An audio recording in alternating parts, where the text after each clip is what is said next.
At 71 years old, Eleanor watched the boy she had raised like a son take the keys to her own bakery from her hands and call it a business decision. One moment she was standing behind the counter she had built with her husband from nothing, and the next she was a stranger in her own life, erased with a signature she had trusted him enough to sign years earlier.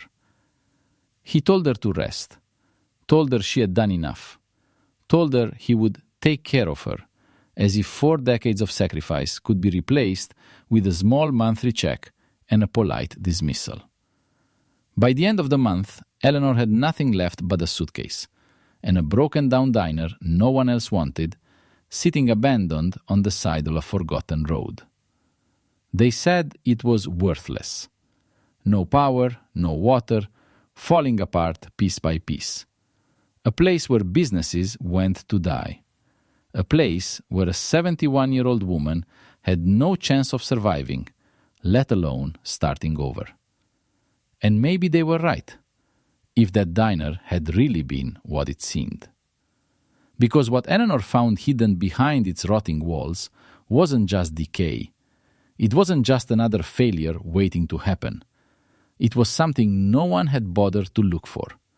Something her nephew would have sold without a second thought. Something that would turn that worthless property into the one thing he could never buy back. And the moment he realized what he had lost was the moment everything changed. Stay tuned. What's about to happen wasn't meant to be revealed.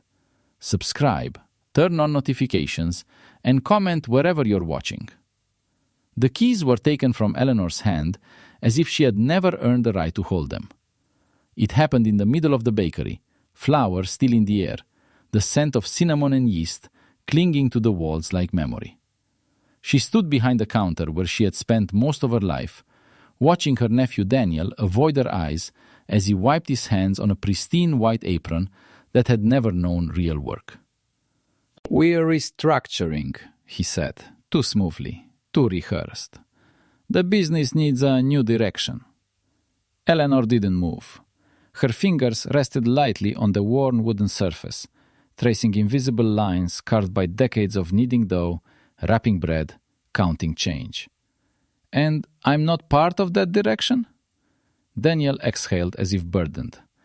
"You've done more than enough. You should rest. Enjoy your retirement." "Retirement," she repeated quietly, tasting the word like something spoiled. The staff, young, temporary, unfamiliar, pretended not to listen.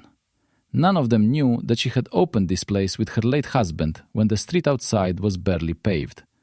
None of them knew that she had raised Daniel after his parents died, fed him with the same hands that now trembled slightly at her sides. "I didn't build this to rest," she said. Daniel's expression hardened just enough. "You didn't build it alone. Legally, it's in my name now. You signed the transfer 5 years ago, remember? For tax purposes." She remembered. She remembered trusting him. "I need the keys," he added. Silence stretched between them. Something deep inside Eleanor shifted, not breaking, not yet, but settling into a colder shape.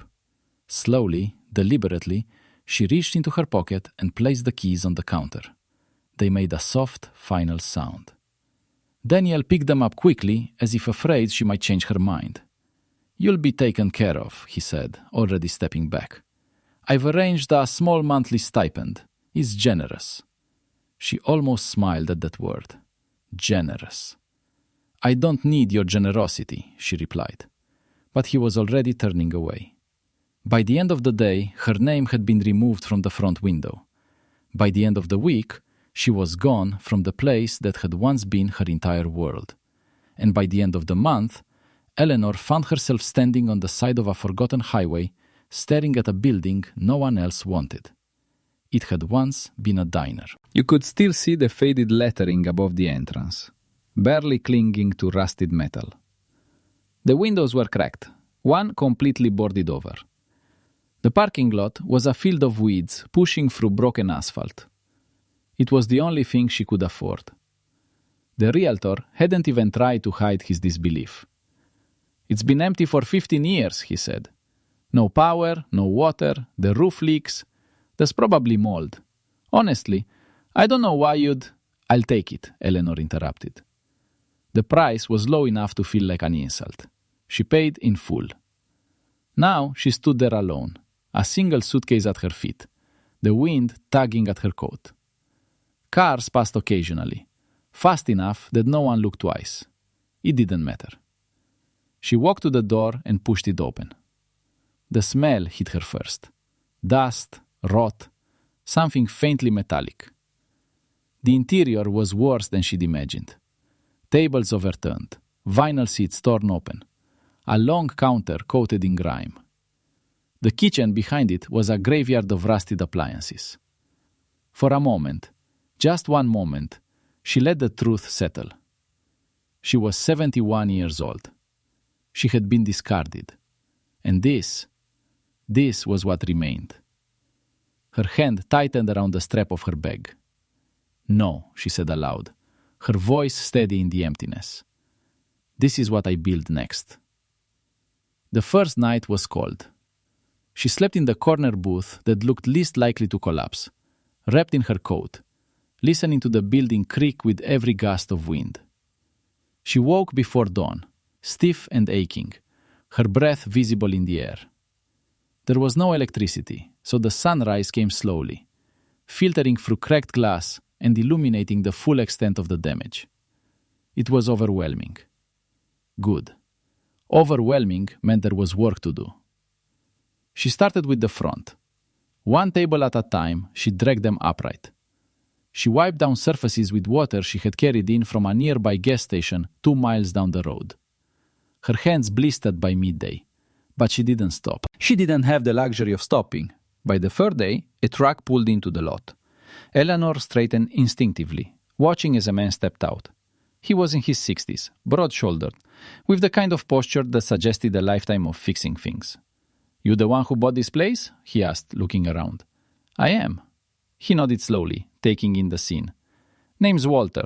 I run the mechanic shop down the road. Been watching this place rot for years. Didn't think anyone would be crazy enough to take it on." Eleanor wiped her hands on her skirt. "I've been called worse." Walter's mouth twitched, almost a smile. "You planning to open it again?" "Yes." He studied her for a long moment, not dismissive, not mocking, just measuring. "Then you're going to need help," he said finally. "I don't have money to pay." Didn't say anything about money. She hesitated. Pride had been her armor for decades, but pride had also cost her everything. This time, she chose differently. "Thank you," she said simply. Walter nodded once, as if that settled it. He came back the next day with tools, and the day after that with materials. And then, without announcement, others started to appear. A woman who ran the gas station brought coffee in a thermos. A young man from the nearby farm showed up to clear the overgrown lot. Someone fixed the plumbing. Someone patched the roof. Eleanor didn't ask why. She just worked alongside them, hour after hour, her body screaming in protest, her hands growing stronger, her movements sharper. With each day, the diner changed. Not quickly, not easily, but undeniably. One afternoon, while clearing out the storage room behind the kitchen, Eleanor found a locked metal cabinet bolted to the wall. It was old, the kind that required the key long since lost. Walter pried it open with a crowbar. Inside were papers, old ones. Eleanor knelt on the dusty floor and began sorting through them. Permits, receipts, letters. And then something else. A document, carefully folded, stamped with an official seal. Her name wasn't on it, but the address was. And as she read, her breath slowed, her fingers tightening slightly around the paper. "Well," Walter said, peering over her shoulder, "what is it?" Eleanor didn't answer immediately, because in that moment, something shifted again. Not just survival, not just rebuilding, something deeper. Something that had been waiting far longer than she had known. She folded the document carefully and stood up. "It's a beginning," she said. And this time, when she looked around the broken, half-rebuilt diner, she didn't see ruin. She saw something no one else had bothered to notice. Opportunity. The document stayed on Eleanor's mind long after the others left that evening. She didn't open it again right away. Instead, she moved through the diner slowly, almost deliberately, as if giving herself time to breathe before facing whatever she had just uncovered. The place already felt different, cleaner, lighter, alive in a way it hadn't been when she first stepped inside. Walter was the last to leave. He paused at the door, glancing back at her. "You gonna tell me what that paper was about?" "Tomorrow," Eleanor replied. "I need to understand it first." He studied her for a second, then nodded. "Fair enough. Don't stay too late. This place still bites if you're not careful." "I've handled worse," she said quietly.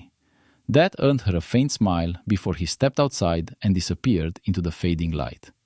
When the door closed, silence settled again, but it wasn't the same silence as before. It no longer felt empty. It felt like something waiting. Eleanor sat at the counter and carefully unfolded the document. It was older than she expected. Not ancient, but at least several decades. The paper had yellowed, the ink slightly faded but still legible. At the top was a legal header: county registration, property designation, zoning classification. She read slowly. Then again. And then a third time, just to be sure she wasn't misunderstanding. The diner hadn't just been a diner. It had been part of a larger commercial designation, something grandfathered into the property decades ago.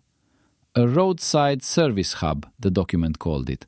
Fuel rights, food service rights, lodging expansion rights. Eleanor leaned back slightly, her eyes narrowing. Fuel rights. She stood up and walked outside, the cold air hitting her face as she crossed the cracked lot. It was overgrown now, but near the edge, half buried under weeds and dirt, she saw it. An old metal cover. She knelt, brushing away debris with stiff fingers until the shape became clear. A fuel access hatch. Her heart beat a little faster. Back inside, she returned to the document. The rights hadn't been revoked, not formally. The language was clear, transferred with the property, intact unless specifically terminated by the county, which, according to the last recorded note, had never happened.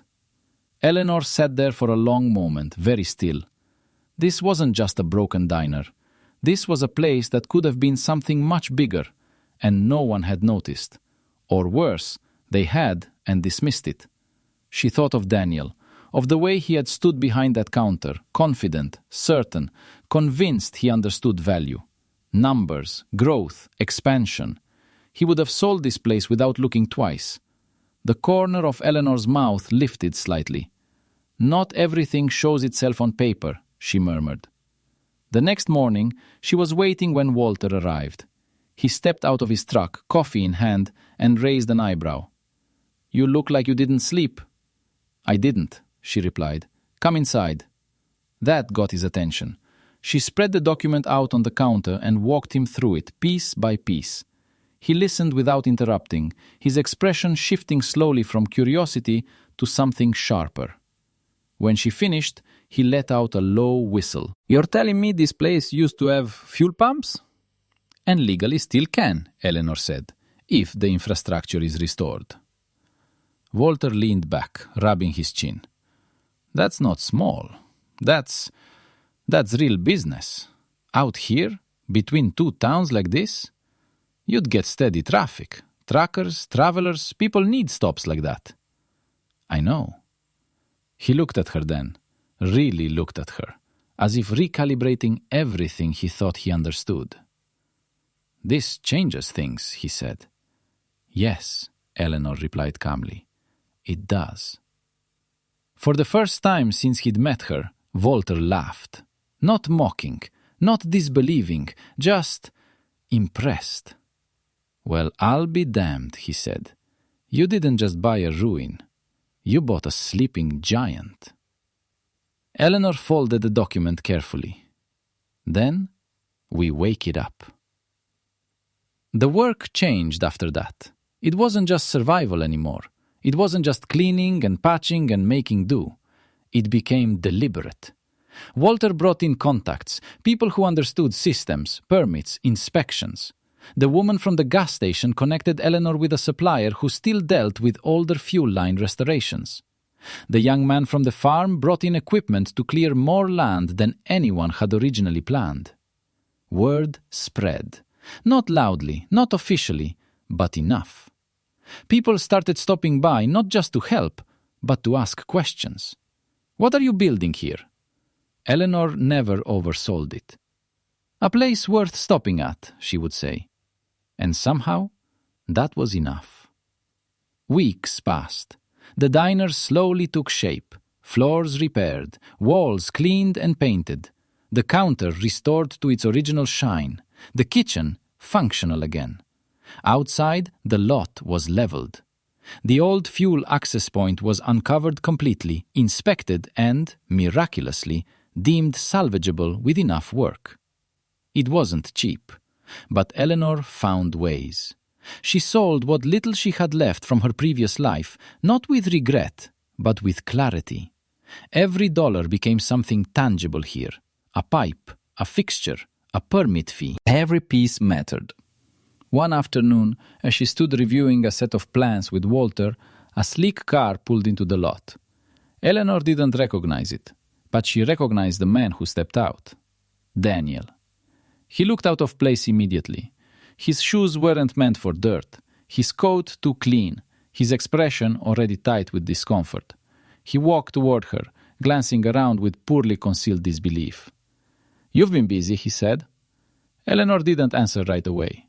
She simply set the papers down and faced him. "What do you want?" He hesitated, just for a second. "I heard things," he admitted, "about this place, about what you're doing. People talk." "They do," he said, his eyes flicking briefly to Walter before returning to her, "especially when something unexpected happens." Eleanor waited. Daniel took a breath. "You should have told me." "Told you what?" "That you were building something like this, that you had plans." Eleanor's gaze didn't soften. "I didn't have plans when you took everything from me." His jaw tightened. "That's not fair." "No?" she asked quietly. "Then what would you call it?" He didn't answer. Instead, he shifted tactics. His voice smoothed out again, slipping into that same controlled tone she remembered from the bakery. "Look, Eleanor," he said, "we don't have to make this adversarial. I've been thinking. Maybe we can work together. You clearly stumbled onto something valuable here. I have experience, connections, capital." There it was. Not concern, not regret. Opportunity. Eleanor felt something inside her settle completely. "I didn't stumble," she said. Daniel blinked. "What?" "I saw something you didn't bother to look for." He frowned slightly. "That's not the point." "It is exactly the point." Walter shifted slightly beside her but stayed silent. Daniel exhaled sharply. "Fine, then let's be practical. You can't manage something like this alone. It's too big, too complicated. Let me help. We'll make it official." A partnership. Eleanor studied him for a long moment. This was the same boy she had fed, clothed, protected, and the same man who had erased her without hesitation. "No," she said. The word landed clean and final. Daniel stared at her. "You're making a mistake." "Am I?" she replied calmly. "Yes, you're letting pride get in the way of logic." Eleanor shook her head slightly. "No, I'm finally using both." Silence stretched between them. Then Daniel gave a short, humorless laugh. "You think this ends well for you? You think this place makes you, what, independent again?" "I don't think," she said quietly. "I know." He looked around once more as if trying to reconcile what he saw with what he believed, and failing.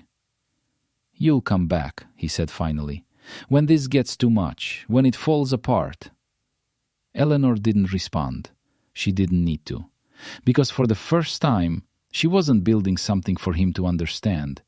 She was building something he never could. Daniel left without another word. The car disappeared down the road, swallowed by distance and dust. Walter let out a slow breath. That was something. Eleanor picked up the plans again, her hands steady. "Yes," she said. Then she looked out at the diner, at the land stretching beyond it, at the shape of something growing where nothing had been. It was. Winter came early that year. The first frost settled into the ground before the diner was fully ready, coating the newly cleared lot in a thin layer of silver each morning. Eleanor adjusted without complaint. She rose before sunrise, lit the small heater Walter had installed, and worked until her fingers lost feeling, and then worked a little more. There were still gaps in the walls. The plumbing functioned, but barely. The fuel system took longer than anyone expected, requiring permits, inspections, and repairs that tested both patience and money. But the diner stood. Not perfect, not finished, standing. And that was enough. By late December, the doors opened. No grand announcement, no ribbon cutting, just a simple hand-painted sign in the window. Open. The first customer was a truck driver who almost didn't stop. He slowed, hesitated, then pulled in, curiosity winning over doubt. Eleanor watched him through the window as she wiped down the counter, her movements calm, deliberate. When he stepped inside, he paused, taking in the space. It wasn't modern, it wasn't polished, but it was warm. Real warmth, not just from the heater, but from something harder to define. The wood gleamed where it had been restored. The counter held faint marks of age that no one had bothered to erase. The air smelled faintly of fresh bread. "You open?" he asked. "I am," Eleanor replied. He nodded once and sat. "What's good?" "Whatever I make," she said. It was a risk. He smiled slightly. "Then I'll take that." She moved into the kitchen, her body remembering what her mind no longer questioned. The rhythm came back easily. Flour, heat, timing, care. When she placed the plate in front of him, she didn't say anything. She didn't need to. He took one bite, then another, and something in his posture changed. "You made this?" he asked. "Yes." He nodded slowly, as if confirming something to himself. "I'll be back." Word spread faster than she expected. Not through advertisements, through people. Truck drivers told other drivers. Travelers mentioned it in passing. Locals who had once ignored the place began stopping in, first out of curiosity, then out of habit. By the end of January, the diner was no longer empty. It wasn't crowded, but it was alive. Walter became a regular presence, fixing things that didn't quite hold. The woman from the gas station stopped by every morning. The young farmer brought produce without being asked. Eleanor never called it community, but that's what it became. The fuel pumps came online in early February. It was a quiet moment. No applause, no ceremony. Just the first car pulling up, the soft mechanical sound of something long dormant returning to purpose. Eleanor stood by the window, watching as the numbers ticked upward on the old meter. Walter leaned beside her. "You just changed everything out here." Eleanor shook her head slightly. "No, it was always here." He glanced at her, understanding more than she said. 2 weeks later, Daniel returned. This time, he didn't arrive alone. 2 men in suits stepped out of the car with him, their expressions sharp, calculating. They walked the lot with quick, practiced eyes, noting the pumps, the steady flow of customers, the structure of the diner. Eleanor saw them before they reached the door. She didn't rush. She finished pouring coffee for a customer, set the cup down, and only then turned to face them. Daniel didn't waste time. "I've done the research," he said. "You're sitting on a commercially zoned service property with fuel rights in an underserved corridor. That makes this place mine," Eleanor interrupted. One of the men cleared his throat slightly, stepping forward. "Mrs. Eleanor, we represent an investment group interested in acquiring properties exactly like this. We can offer you a very competitive price." She looked at him calmly. "I'm not selling." The second man spoke next, more polished, more persuasive. "You may want to reconsider. Developments like this require scale, infrastructure, capital. You've done impressive work, but sustaining it long-term is another matter." Eleanor's gaze shifted briefly to Daniel. He didn't look at her, not really. He looked at the land, at the building, at the potential. "We can make this easy," Daniel said. "You don't have to struggle through it. Take the offer. You'll be comfortable, secure." Comfortable, secure. The same words dressed in different voices. Eleanor walked past them and opened the door. For a moment, none of them moved. Then she stepped outside, forcing them to follow. The cold air hit sharp and clean. The lot was no longer broken. It held cars now, movement, purpose. Eleanor turned slowly, taking it all in before facing them again. "When you took the bakery from me," she said, her voice even, "you told me I should rest, that I had done enough." Daniel shifted slightly. "That's not what this is about." "It is," she replied, "because you still think the same way." The first investor frowned. "Ma'am, we are offering you a way out." Eleanor's expression didn't change. "I'm not looking for a way out." Silence. Then she stepped closer, not aggressive, not loud, but certain. "You see numbers," she continued, "profit, expansion. You measure value in what something can become if you control it." She gestured lightly toward the diner. "I measure it in what it already is." The wind moved through the lot, carrying the faint sound of voices from inside. Laughter, plates, life. Daniel exhaled sharply. "You're being emotional." Eleanor smiled, just slightly. "No," she said. "I'm being exact." The second investor exchanged a look with the first. Something unspoken passed between them. Then they stepped back. "We won't push," one of them said, "but our offer stands." Eleanor nodded once. "It will stand there," she replied, "untouched." They left shortly after. Daniel lingered. For the first time since he arrived, he looked at her. Not past her, not through her. At her. "I didn't think you could do this," he said. "I know. I thought you'd fail. I know that too." He swallowed slightly. "And now?" Eleanor held his gaze. "Now you get to watch." The words weren't cruel. They were final. Daniel left without another argument. This time there was no promise to return. No warning, just silence. Eleanor stood there a moment longer, letting the weight of it pass through her. Not as pain, not as victory, but as something cleaner. Closure. She turned and walked back inside. The diner was full enough to matter. Not crowded, not overwhelming, but alive in the way she had imagined on that first cold night. Walter raised a hand from the counter. "You coming back to work, or you done making speeches for the day?" Eleanor took her place behind the counter. "I never stopped working," she said. She picked up a towel, wiped the surface in front of her, and looked out at the people sitting there. Strangers, regulars, a handful of faces that had become familiar without effort. This place didn't need to be bigger. It didn't need to be polished into something unrecognizable. It just needed to remain what it had become. Earned, built, chosen. Eleanor reached for the next order, her hands steady, her movements certain.